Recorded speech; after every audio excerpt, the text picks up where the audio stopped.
We wanted to give you something, actually. To restore the liberty of the bee was very expensive, guys. This is a gift. It's an IOU worth $44 billion. Thank you. So, well, you know, pretty soon 44 billion won't be worth that much anyway. That's a good point. So I might want to hang on to that one. Yeah, hang on to that one. Okay. That's a big one. I will treasure this gift. But it's seriously crazy to us. We come into the Twitter headquarters. We were, banned from Twitter in March 2022. You restored us and a bunch of other accounts in November 2022.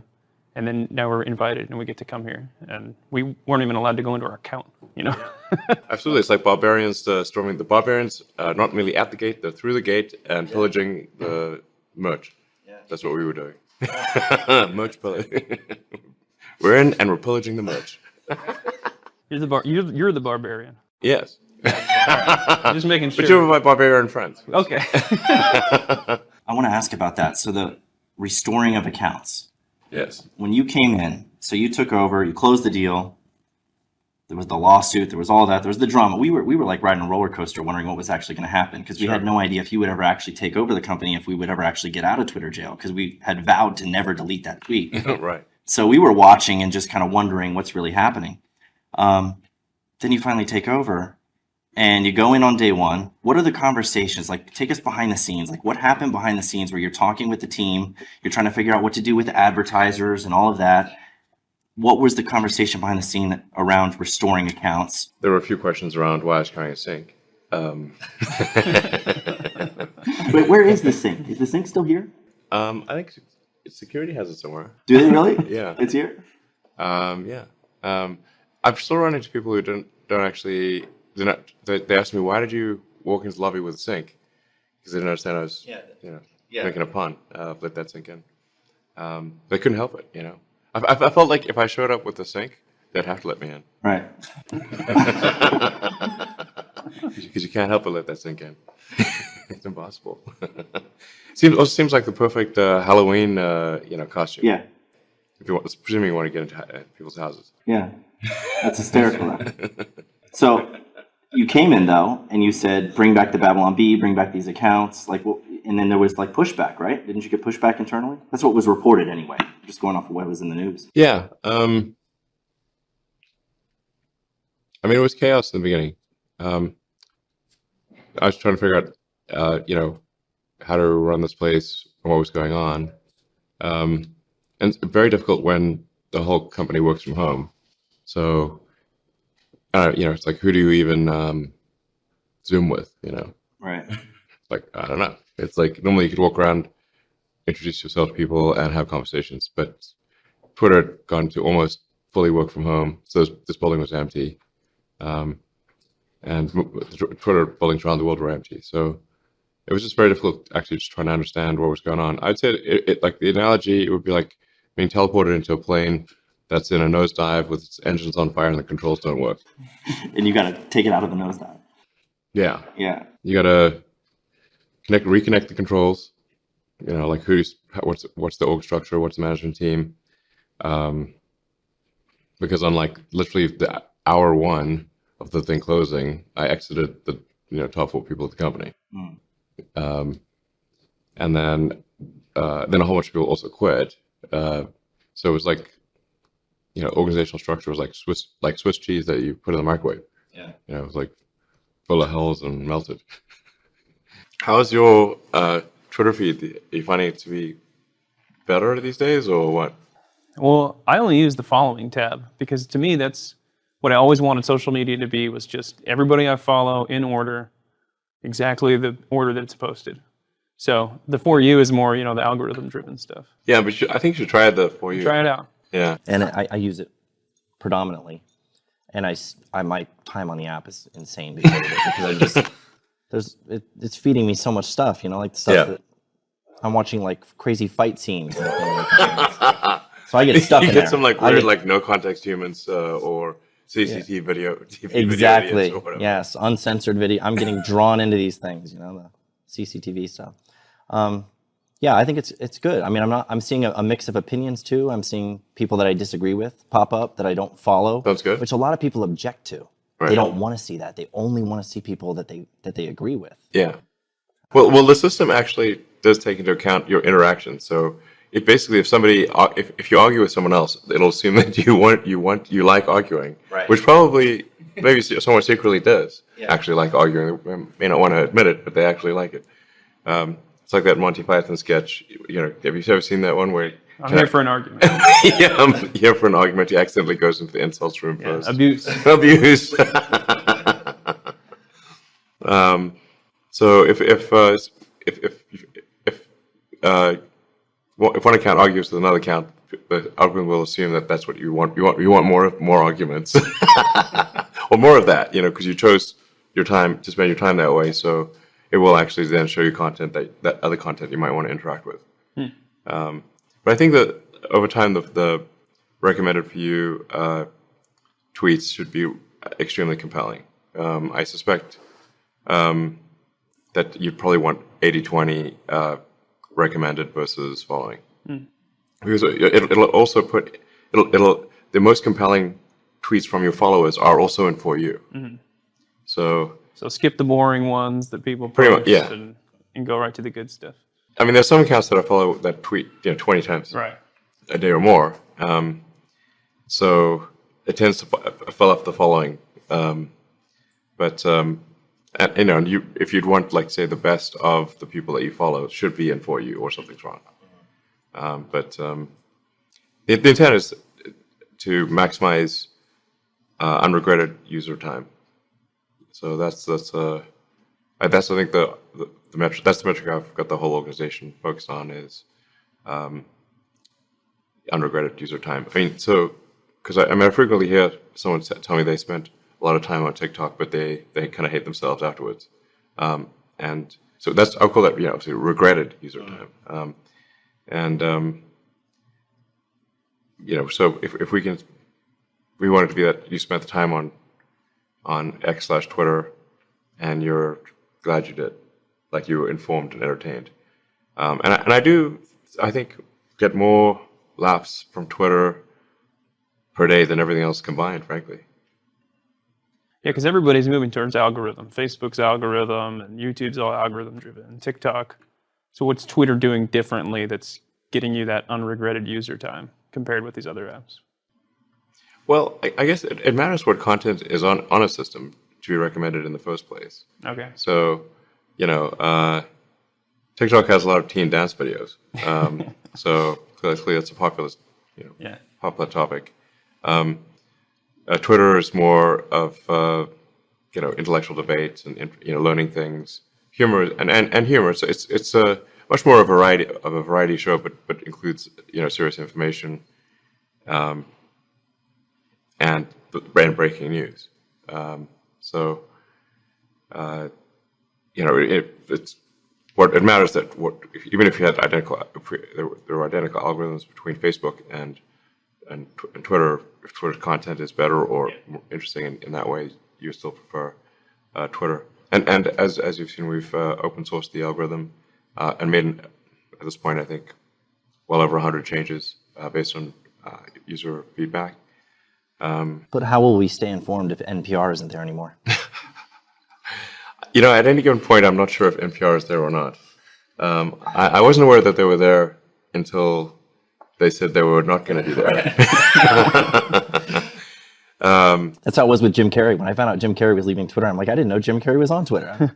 Yeah, and maybe he's back. I don't know. I'll have to find out. I mean, we're trying to apply the rules consistently at Twitter so that, the NPR thing is like, well, if we're going to call some media state affiliated, well, there's plenty of media organizations in the U.S. or in the West that are state affiliated. So then we should apply the label equally. And then they got very upset about that. And said that state affiliated implies that the state has editorial authority of an influence over the content. And like, so you're saying you don't have that? Right. How self-aware are you? It was on their website. Well, yeah. I mean, NPR literally on their own website said, government funding is essential to their operation. Right. And so we even changed it from state affiliated to state funded. So that's just literally a statement of fact. Right. I mean, we could actually just lift the same text from their website and put it at the label, but they're still And they're unhappy with that. yeah, they're unhappy with that. It gives the wrong impression, the true impression. Well, I mean, I think they're going to pull their punches in critiquing the government at NPR. That's just a guess, based on their extreme dependence on government funding. I mean, you don't generally bite the hand that feeds you. Let's real quick though, back to when you came into Twitter. Okay, so the plane is going down, and you're at the controls and trying to save it. So you're doing all of these things, but you also did want to restore banned accounts. So, yeah. And so, like the trust and safety team and everybody were they arguing with you about that, pushing back on that, or was it primarily advertisers who were giving you the most pressure and saying, if you restore all these accounts, we're pulling our ads? What was happening there with the pressure you were getting? Well, I mean, it was just a totally chaotic situation because I still got to run Tesla and SpaceX while trying to figure out anything about how Twitter runs. Where I exited the top 4 people in the first hour, and then there were a ton of others that either got exited or quit. Yeah. So I was really just trying to keep the wheels on the bus is the top priority. The Twitter code base it's actually much more complex than you think, and it's not something that just works. It requires a lot of care and feeding. And there were many people who predicted that the service would go down and Twitter's not going to exist after this weekend. There was a whole World Cup was going to kill it, right? Yeah, it was going to get crushed by the World Cup. Right. The number of predictions that Twitter is about to die were ridiculous. I mean, one can just go like almost farcical, frankly. Yeah. It's like, but it was still they did kind of have a point in that it wasn't super easy to keep things running. There are so many esoteric corners of the Twitter software and the system operations that make it hard to, it's hard to keep running. It's not. Can't emphasize that enough. It's not it's not like some app on the phone that just works. It's a super complicated thing. Financially, it was a very tough situation because Twitter in a normal year would do probably $4.5 billion in revenue, $4.5 billion in cost. So they'd probably lose a little bit of money because that's why I call it a really expensive nonprofit, because Twitter is over its lifetime, I believe, negative on profitability. Like it's lost more money than it's made. But because of the high price of the acquisition, which is very foolishly high on my part, there's $12.5 billion of debt, and debt servicing is $1.5 billion. So, and then there's a cyclic decline in advertising that seemed to start maybe around May of this year, but was pretty significant. That's what you saw Facebook and Google and others also do some layoffs as a result. So there's a cyclic decline in advertising, and then a pretty major pause in advertising where advertisers they just put their campaigns on pause. They didn't definitively say no. I mean, in a few cases they did, but most. You mean in response to you taking over and promising free speech? They're like, oh, we don't want free speech. Yes. Well, it's more like they are worried about something that would affect their brand, I suppose. Although it seems like sometimes they worry about the wrong things. Yeah. The things they should be worried. They should be worried about some things, and they aren't worried about other things, and should be. But nonetheless, there were a lot of the advertisers put their advertising on pause to kind of like see where things go, and that causes about I'd say almost a 50% reduction in revenue immediately. So in rough terms, we're doing about negative $3 billion a year in cash flow, and possibly trending to do worse than that, possibly 4 or 5. It's hard to tell where the bottom was, and $1 billion in the bank. So roughly 4 months to live. What were the options if you ran out? Like you would have to continue to fund it. You'd have to seek funding from outside. Yeah, I mean, there's a limit to how much Tesla stock I can sell, and I can't sell it all the time. I mean, the reason I sold stock in December last year which I regret at this point, was because I wasn't sure how much money Twitter would need. I thought, I might in October it was a $6 billion cash burn, and we don't know where revenue is going to bottom out. I had to get the company to financial stability, which I think we're close to financial stability, roughly not quite break even, but close to it. And I think trending positively. I think it's at least the plane's in level flight. The engine of engineering, software engineering, is in much better shape. I think we've deployed more features and capabilities in the last 6 months than Twitter has done in the last 6 years. So, with us, 20% of the team. That's crazy. Yeah. Do you feel like it was worth it? I mean, do you ever regret it and go, why did I do this thing just to make a stand for free speech? Or I think it was necessary, and I wouldn't say that there's anything that's, in retrospect, has caused me to. I think it was still the right move to acquire Twitter, even at the outrageously high price. Yeah, I think it's going to turn out to be important. Well, the price wasn't just financial either. It's like, No, I mean, this is I should say, I do. There are other investors besides me in Twitter. I'm the majority owner, but I want to make sure that those who invested with me do not suffer losses. So I'll make sure that the ultimate outcome is better than their original investment. But so I want to be careful about, So but certainly this is a hard way to get richer. That's for sure. This is the mega pain way to make money. There's a lot of pressure on whoever's running Twitter, to do this or that on the platform, as you might imagine. At any given point, someone powerful is unhappy, basically. So anyway, but I think it was still important to do.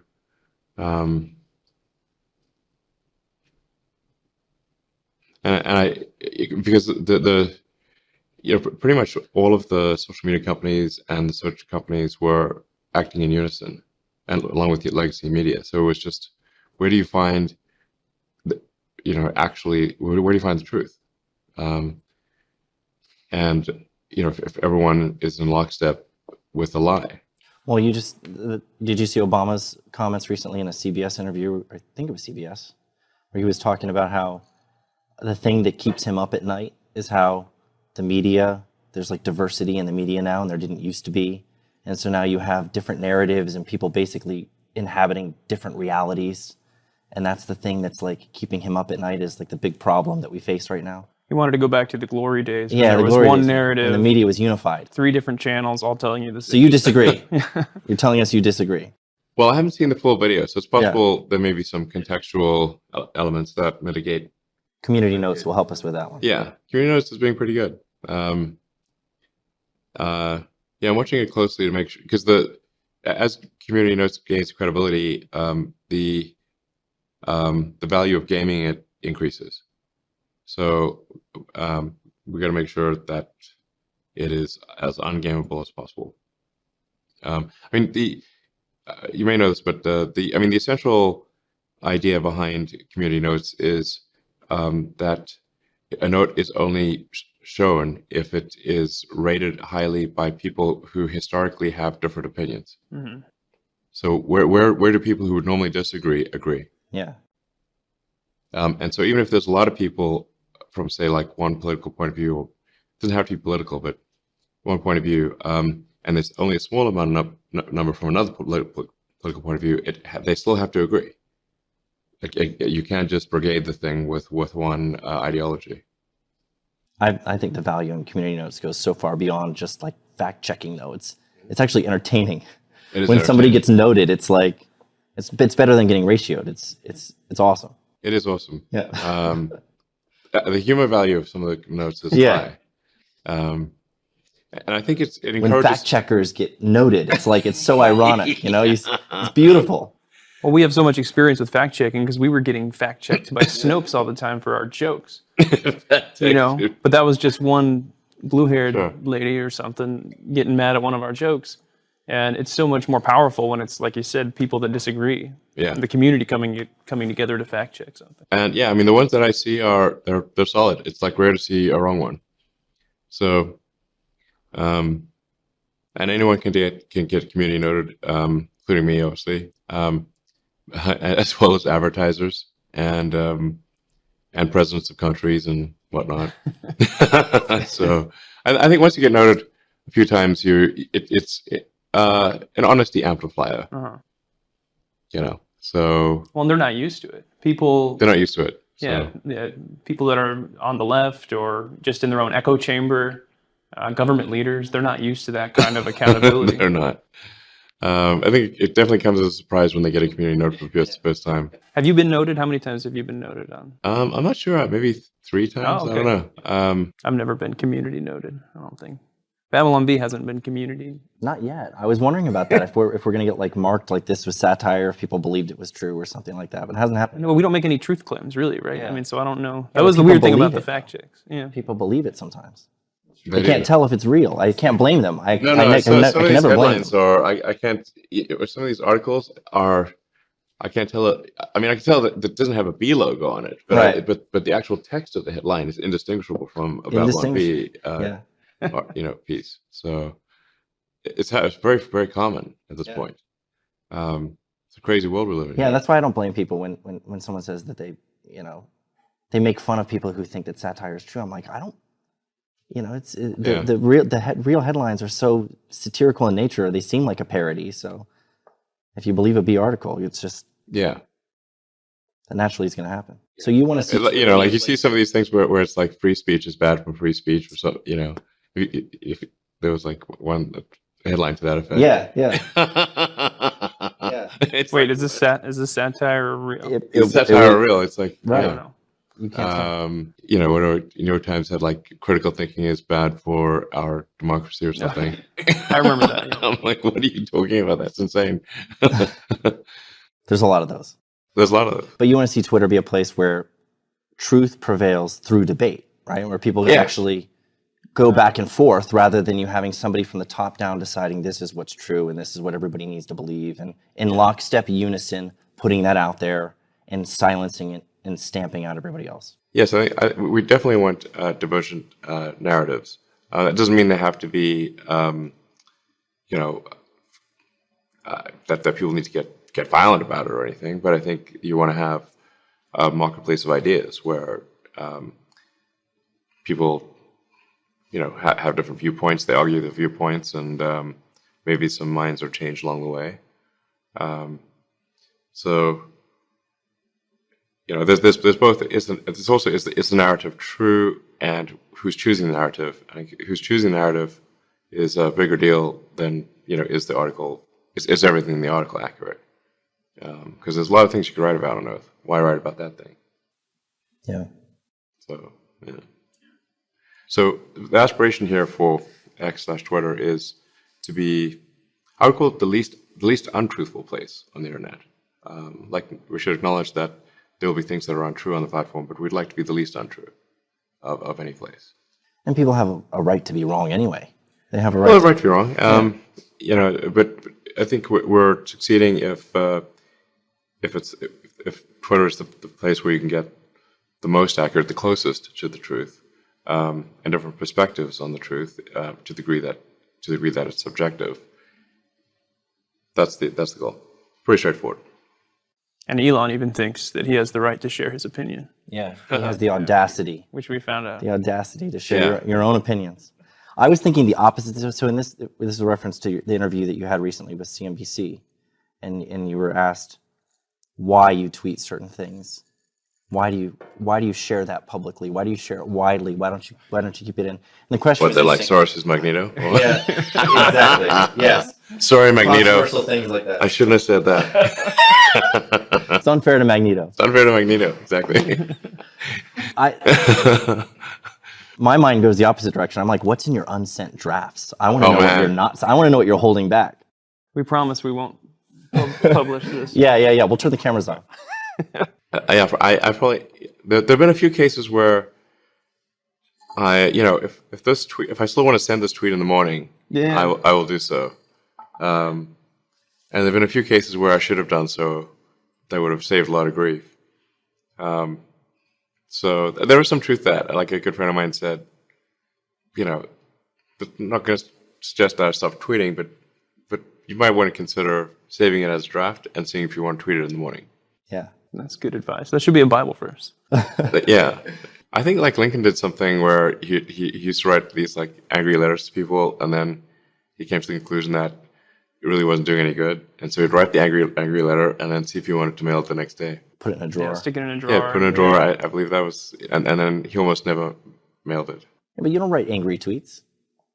I see you write angry Once tweets. in a while, or then sometimes that my tweets are seen as angry when they're not. So it's difficult to convey tone, or sarcasm in a tweet. We need that sarcasm font. That's a feature there. Yeah. On Twitter. You seem kind What of. is a sarcasm font? I don't know. We gotta make it up. Man. Oh, it's like the SpongeBob. It's the capital letters and The capital yet lettery thing, yeah. make a sarcasm font on Twitter and we can use it. Okay. You seem taken back by that question, though. Like, No, I'm why just are trying, you like, how would you asking- visually show that something is sarcasm? Oh yeah, I don't know. Um, There's no way to do that. You need a disclaimer. yeah. He's thinking about it. He's trying to come up Now with he's it. calculating. Now it's a problem. He's got to solve. You can animate the font Yeah. in a sarcastic way. Right. Sarcastic animation. Can't you tell? We've lost him. Now he's just trying to solve this problem. You call that animation? Well, it's not. It's sarcastic animation. Seeing a lot of people who are saying they want to put their video on Twitter now. They Now can. Tucker Carlson is going to do his show on Twitter, right? And that wasn't like a deal you worked out. You said it wasn't. There's no deal at all. And I You recommended it to Don Lemon too. Did he respond? Did he say he's going to do it? don't know. I actually haven't looked it up, but in general, I think it would be cool. Yeah. So, I mean, he we did talk, and he did ask me, like, if he does something on Twitter, will we censor it? And I was like, well, no, we believe in, like, the First Amendment and Second Amendment too. We're for protecting the First Amendment. Amen. Exactly, amen. So he just wanted to confirm that, like, we wouldn't sort of like suspend his account or whatever. And I said, well, as long as it's like, as long as it's lawful, and then we will not suspend the account. So That was enough for him to say. This is yeah, what just he- you want to confirm that is the free speech. He wasn't concerned about monetization. We want monetization. That's how can we make money? I think Tucker's actually in a pretty good financial position. I Yeah, think he's yeah. not like struggling to pay the mortgage. No. So I mean, I did say like that we've got the subscriptions thing, and that we will be also sharing ad revenue with creators. Kind of normal stuff, really. In order for someone to put their video on Twitter as well as say YouTube, then they need to at least make money on that, like equivalent amount of money, or maybe more on Twitter, ideally. Yeah, because That'd be we make about $27 a month on Facebook video.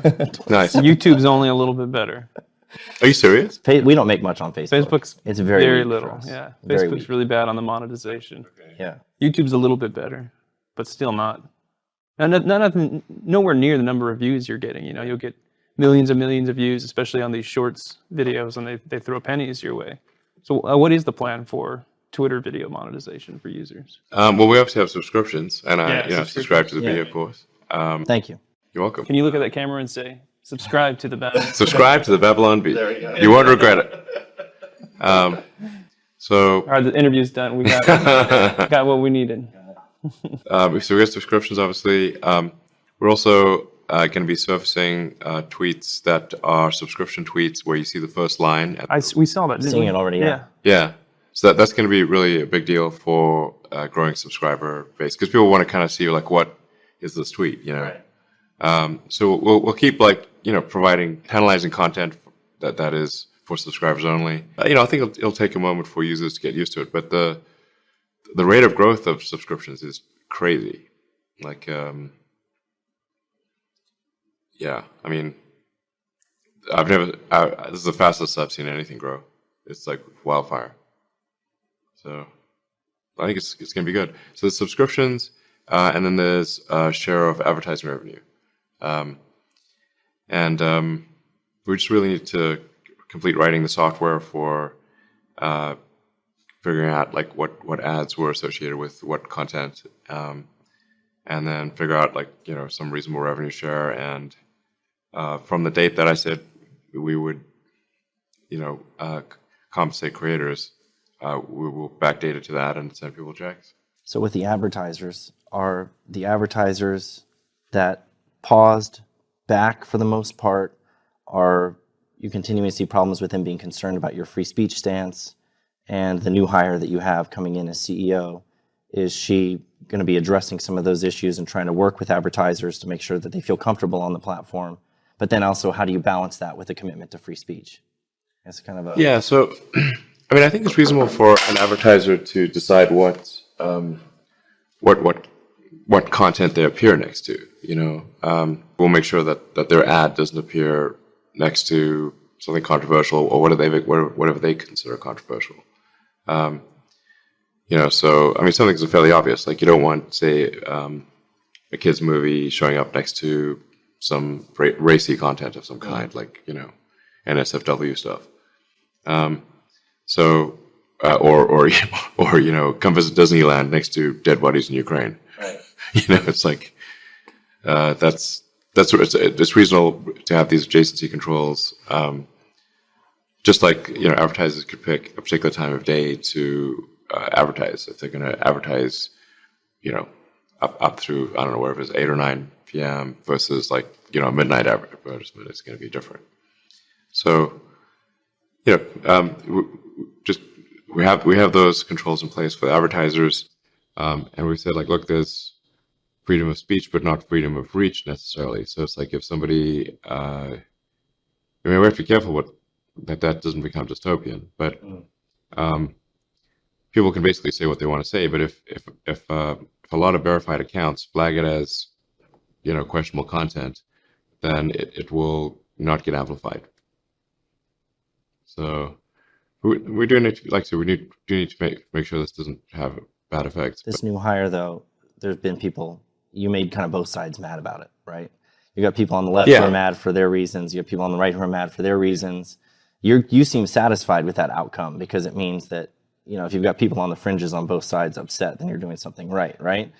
Yeah. But when it comes to LGBTQ and QAnon simultaneously upset, I was thinking that's why I think things go full circle. LGBT QAnon.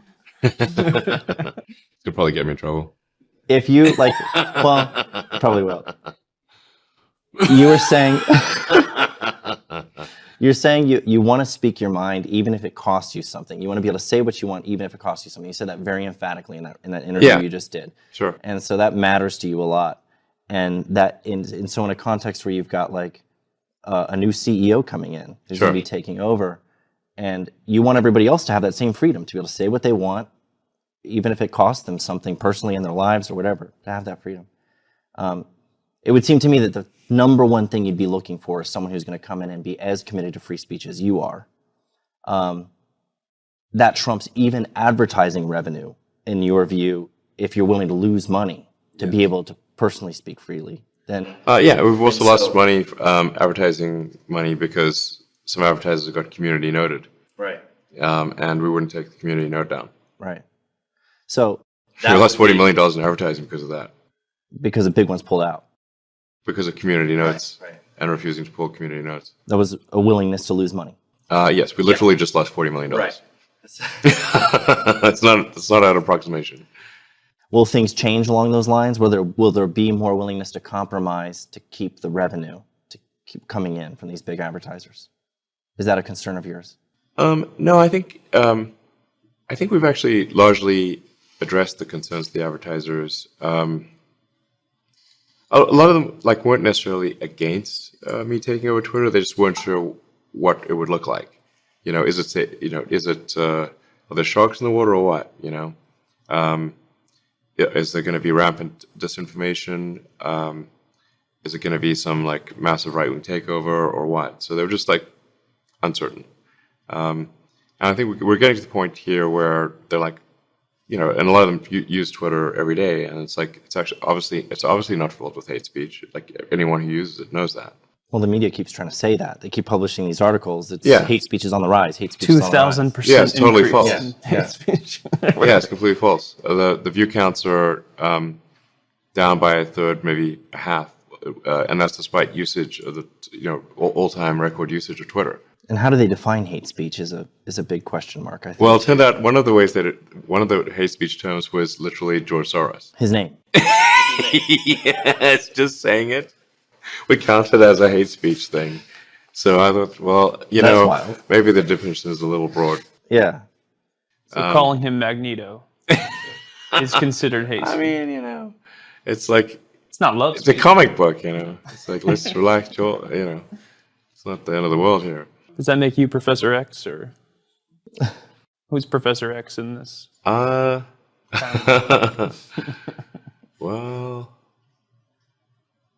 I do know a lot of smart people. I think we'll be fine. Like I think the advertisers at this point are comfortable with the fact that Twitter is going to be fair and not sort of a haven of hate type of thing. And they've used it enough for themselves at this point to, like, they know that from their usage it's actually fine. We've vastly reduced the amount of spam and scam stuff that happens on Twitter. It's quite rare at this point to see spammers, whereas my feed used to be filled with them before. I think we're not going to make all advertisers happy, but I think we'll make most of them happy, and there'd be enough that are happy that to support this platform. But we're not going to compromise on free speech. Well, you see Twitter as more than social media. You've got X and the everything, and Yeah, what is the future vision for them?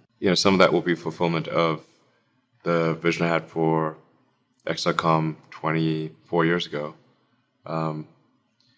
which was to be an all-encompassing financial services provider, and that's actually an important part of freedom as well. If those doing the money exchange or running the money system can stop people who disagree with them politically, that's a huge problem. I mean, so that happened in Canada with the trucker strike, where people were being basically financially ostracized from society for just being a peaceful strike. I saw some strange things with PayPal, where they were suspending accounts that they for what appeared to be political reasons. I don't know if you saw any of that. Yeah. So so there has to be freedom of information. That's it. But money is a form of information. So I think it's important that we have a within the bounds of the law that we enable freedom of flow of money, which is a form of information. And you see that living on Twitter eventually. It's part of X. Yeah. I think we need to broaden the branding. Yeah. Twitter made sense as a name.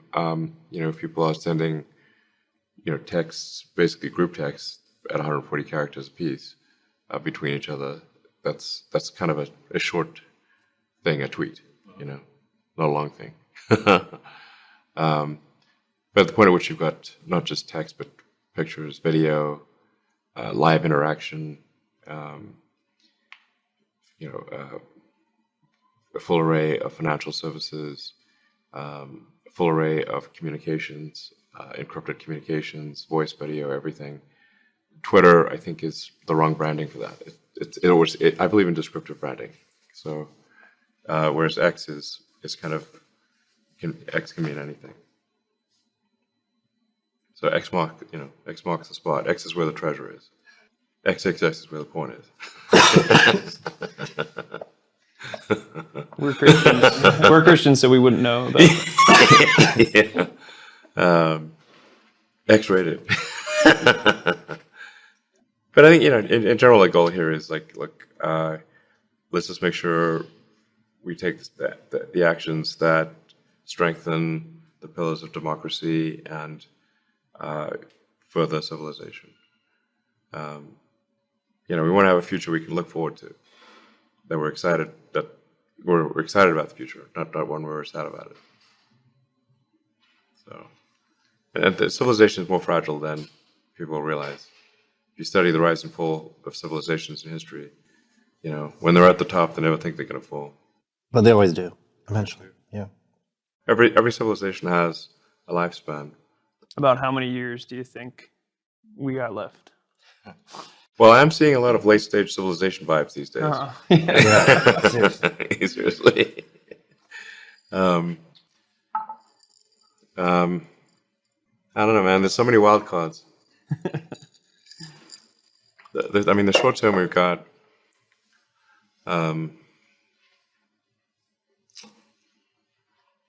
With the financial crisis, probably some economic thing, but whatever, those things happen from time to time.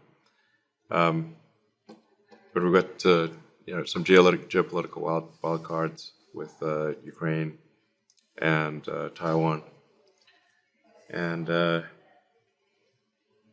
AI, which is called it's called the singularity for a reason,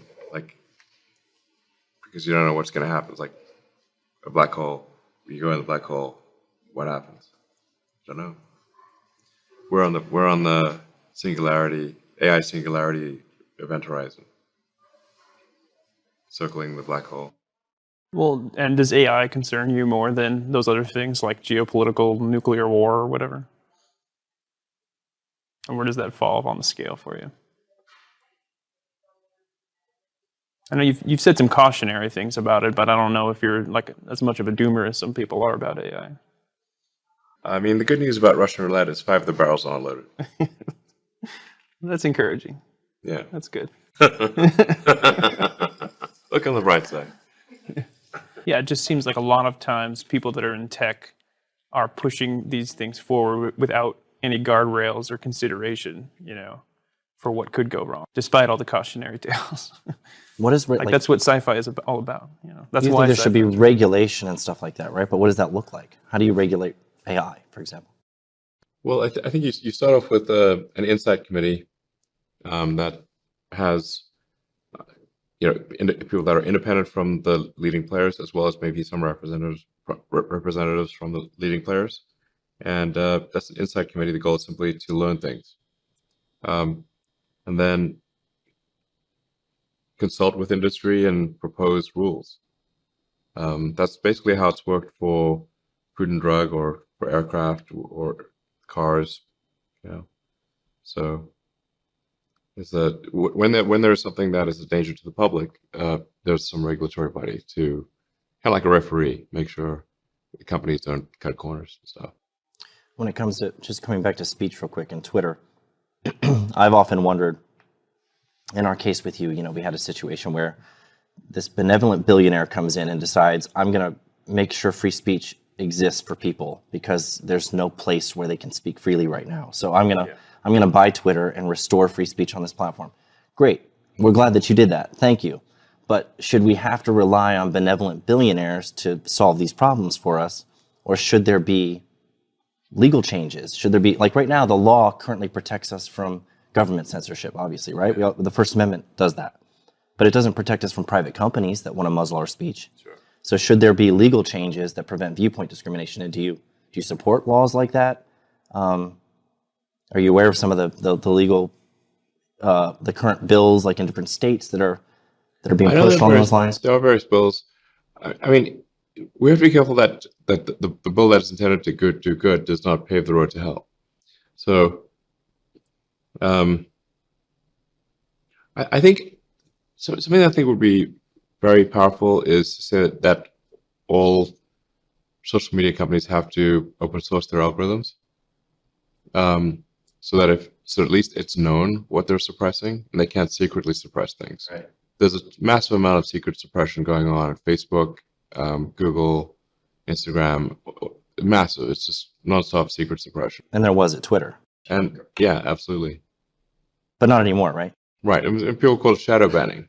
Correctly. It's like there's nothing there's nothing that says that you're banned, but you are effectively, stuck in the basement. Well, that would be a legal change. That would be a law that requires open source, that if you're going to censor, you better do it transparently. Yeah.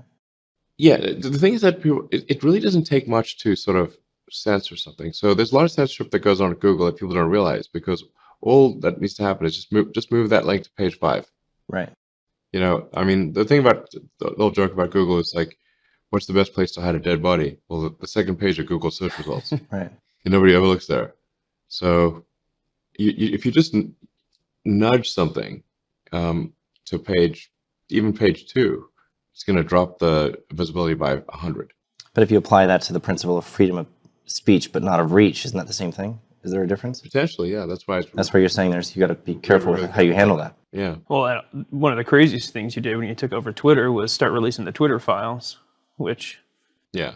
like, who takes over a company and then says, look how horrible all this stuff that was going on. We need to have like truth and reconciliation here. Yeah. So if we're not going to expose the things that were done wrong, why should people believe us in the future? So that's why we're trying to be as transparent as possible. So it's like, don't take my word for it. Literally look at the algorithm. You should be able to recreate the results that you see on Twitter with using that algorithm. And we're trying to make sure that everything is brought to light, not just so there's no hidden layers or anything. We just discovered last week some hidden layer of censorship that was written in 2012. And censorship's maybe the wrong word. It would basically suppress. It had like a list of words, and any of those words, some of them were like suck. If you put suck, just SUCK. Actually, even with other words, it gets massively de-amplified, and that was literally code from 2012. And we found this relic of code last week. And it was being applied to all tweets? Yeah, all tweets. Wow. So there's the guy that's bought a flight on Starship in Japan is his Twitter handle is usuck2020. Right. And he was like, listen, there's something wrong with my account, I think I'm shadow banned. Yeah. And sure enough, it's because his Twitter handle had suck in it.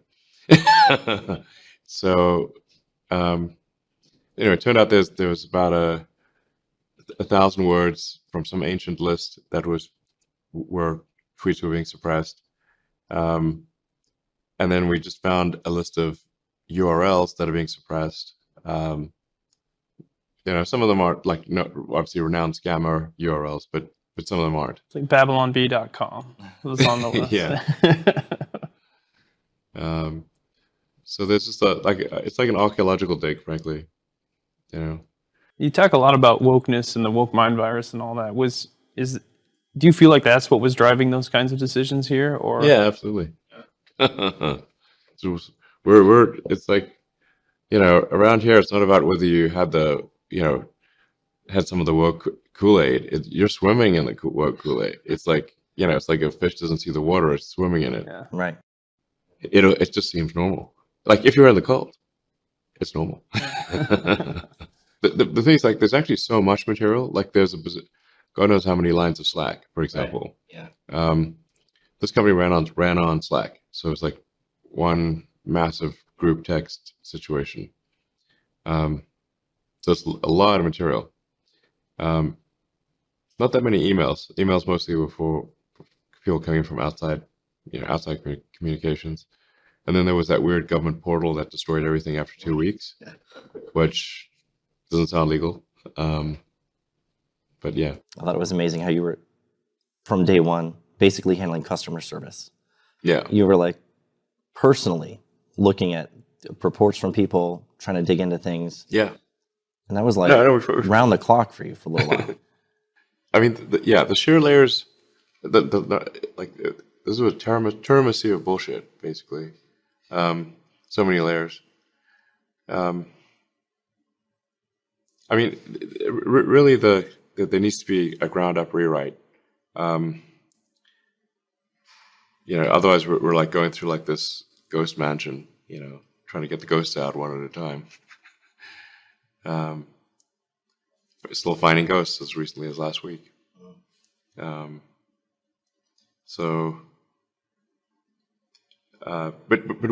we are actually slimming down the code base. We are rewriting a lot of it. The main sort of home timeline mixer was 700,000 lines of code. Now it's 70,000. So it's down by a factor of 10. And does a better job and is faster. And that's the side of the business you're going to stay involved in and personally invested in, is the tech side. Yeah. I mean, I'm setting the overall ground rules, and like the Constitution type of thing, which is very clearly free speech, and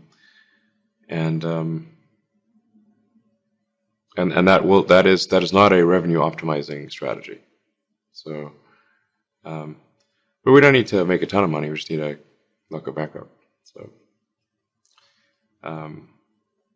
that's part of the reason for having some amount of subscription revenue.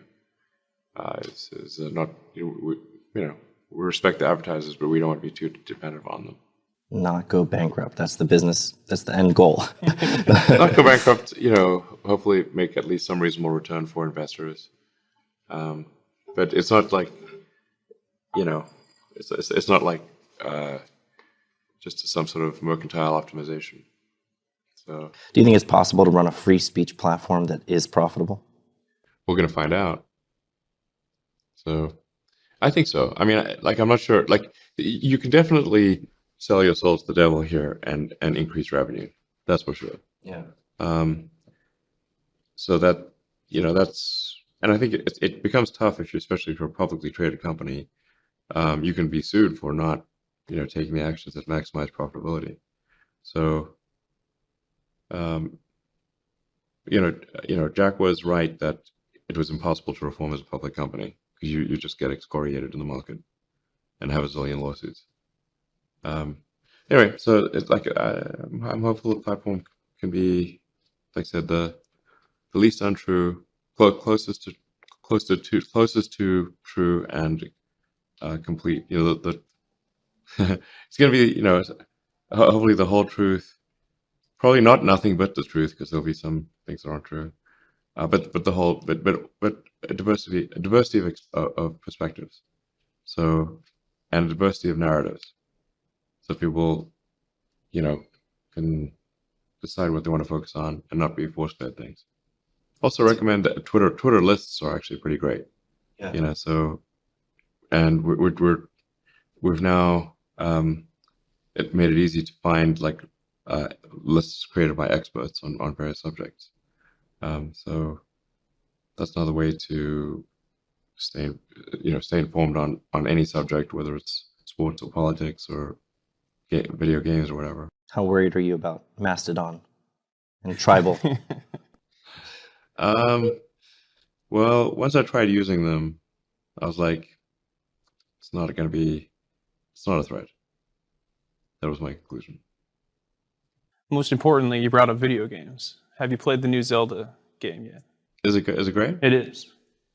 I've never played a Zelda game before. You haven't? Wow, surprising. I only with Rare. I played just PC games. Yeah. Is Zelda on PC? Nintendo only. Right? Not legally. Yeah. But, okay.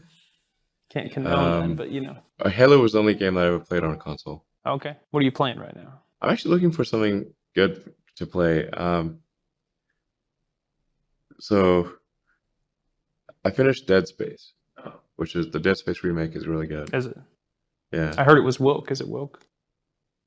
The Dead Space remake, I would not. Not woke. Okay. No, I mean, it's literally trying to make things as scary as possible. It's like it's maximizing fear.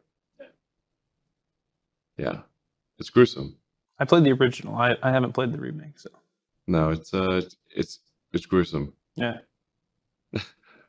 I mean, it's like it's really the stuff of nightmares. Yet I prefer doing that than email. Or Slack. Slack. Are you in the Slack don't- channels? Do you go in there? I don't use Slack because there's just the It's too much. It's too overwhelming. much. Yeah, exactly. It's like being in a million group chats. Dead space, not as terrifying as a group chat. I like it. Yeah, better than email. Yeah, better than email. I'll try. The Elden Ring was really good. Yeah. Did you play Elden Oh, Ring? yeah. He beat it. I haven't beaten it yet. Yeah. I got a horse, but I didn't get very. Oh, there's a long way to go after the horse, to say the least. You played first person shooter. You played Halo. So did you ever play multiplayer, or did you just do the campaign? Well, there's the recent one, which is, I finished. To brag a little, I completed the campaign on Legendary, Wow. All right. which is hard. You're welcome. Thank you. Thank you. I mean, the last battle was really difficult. But you don't go online and play against random people on the internet, just multiplayer, like team deathmatch. No. Well, I did that for a split second with a friend. It's tough. So I actually He's trying to ask if you'll be his friend on Xbox. I'm just wondering if every now and then I'm maybe playing against you under some. I used to play a lot of video games, a lot of competitive video games. So way back in the day, I was quite competitive at Quake, and my sort of team of 4, I was the second best guy in the team. We came second in the first. I think was the first paid e-games tournament in the U.S. That's where you got your money, your start. Yeah, I think we got like $3,000 or something. We need community notes. It wasn't the Emerald Mines. It was a Quake tournament. We need community notes to fact check this claim. Um, Get on it, community. Yeah, it was. So yeah, we were actually we almost won, but the guy who's the best on the team, Brandon Spikes, his computer crashed, so we came second instead.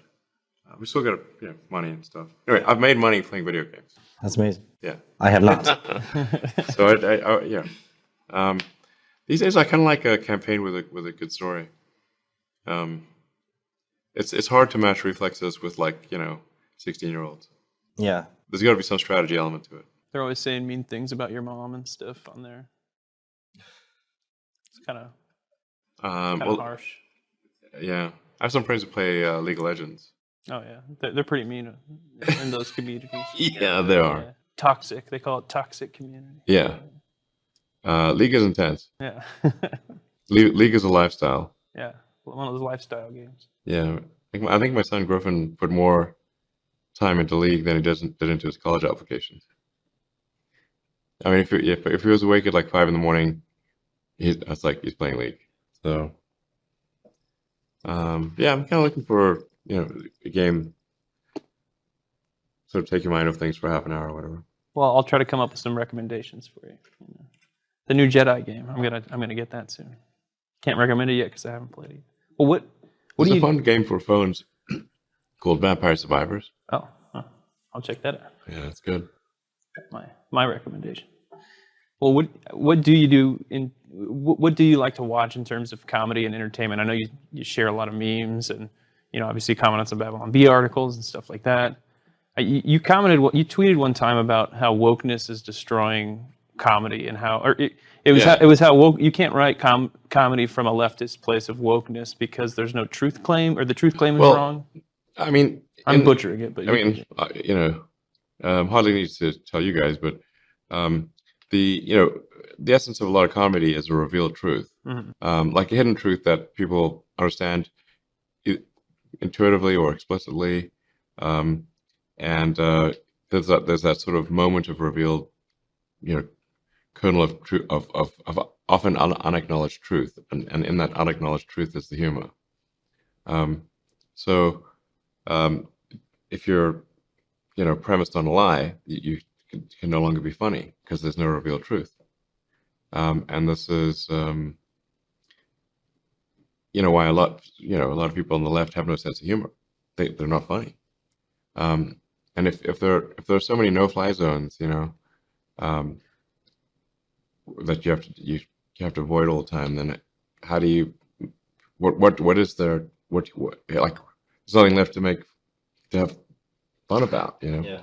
So Well, Rogan was saying like wokeness is funny. Like a lot of the woke ideas are so outrageous, they are funny. And so when you're not allowed to make fun of the funniest thing, right. that's why sites like ours do well, is because we are willing to do that. There's a lot of Sure. people who are just holding back on the things that are right for comedy. Well, Have you been to the Mothership Club yet in Austin, where he's? no. No, I'd love to go there. And He's he's trying to make it so that it's, comedians can come there, cancel-free environment, make the jokes you're not supposed to make. I mean, if you see any comedies from times past, I mean, they're so sort of verboten at this point. It's insane. They're making fun of all sorts of things that would be totally unacceptable these days. That's why I tweeted once, like, just legalize comedy. Yeah. If you keep saying that you can't make fun of things, or something's always punching down, like, well, there's not going to be anything left to make humor. I don't think we want a humorless future.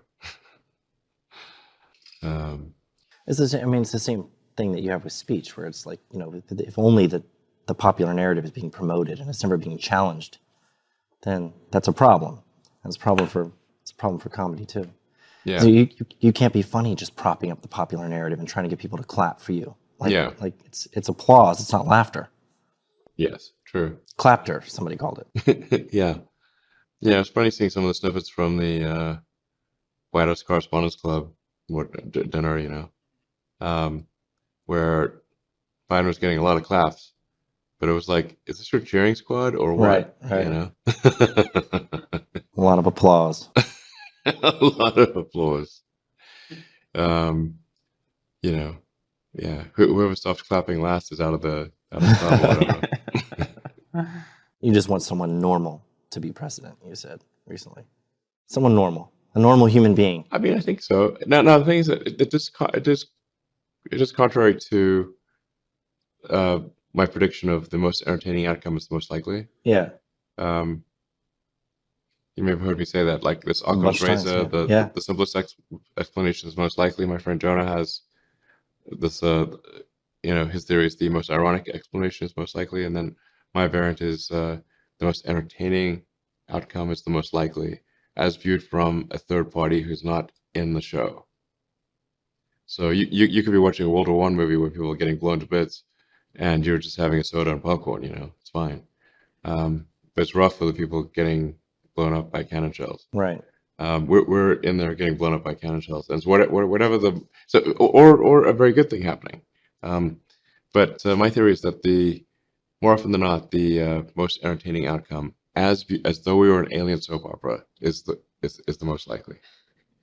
So if you can say what is the most entertaining outcome for the election next year, that's probably what's going to happen.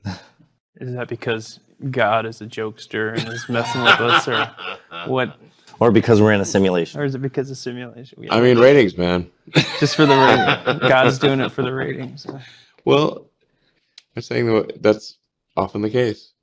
The most entertaining outcome, as viewed by a third party, like it's a alien soap opera, is The whole Twitter thing has been very entertaining from the outside. Yeah. On the inside, it's been hell, or has it been some fun? hellish moments. Yeah. Sure. Yeah, definitely been some hellish moments. Yeah, so I would say it's been a rough 6 months, but at this point trending positively. It wasn't easy. A lot of open heart surgery. But things seem to be, knock on wood, headed in a good direction. And your chief twit still right now, but you hand that off when? Still figuring that out. Because Linda's got to exit her obligations at NBC, so a month or so, I suppose. Hmm. But I'll still be responsible for software development and the core principles, the constitution of the company being free speech is Linda understands that. She supports that. Good. Yeah. So. She signed something, like it's in writing. Yeah. I mean, a lot of things that need to get done for a company are, there's a lot of chores. It's not just things that need to be done in legal, HR, finance, solving interpersonal arguments that people have. There's a lot of sort of just general management stuff that takes a lot of time. So I'm hopeful Linda can handle that, and I will manage the software team. Well, do you have any questions for us? No, just cheers, I suppose. Cheers. Cheers, man. Cheers. Thank you for taking the time. This is awesome. Well, you're welcome here. Yeah. It's pretty crazy to go from Twitter jail to sitting down at Twitter HQ. The barbarians have burst through the gate and are having a drink in the enemy palace. Drinking from the skulls of our.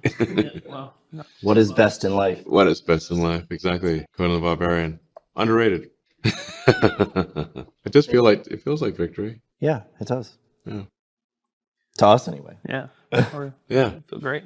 Didn't cost us much. Didn't cost us 40. Well, we did give him an IOU. Oh, yeah. Yeah, we're on the hook for that IOU. You didn't sign it, did you?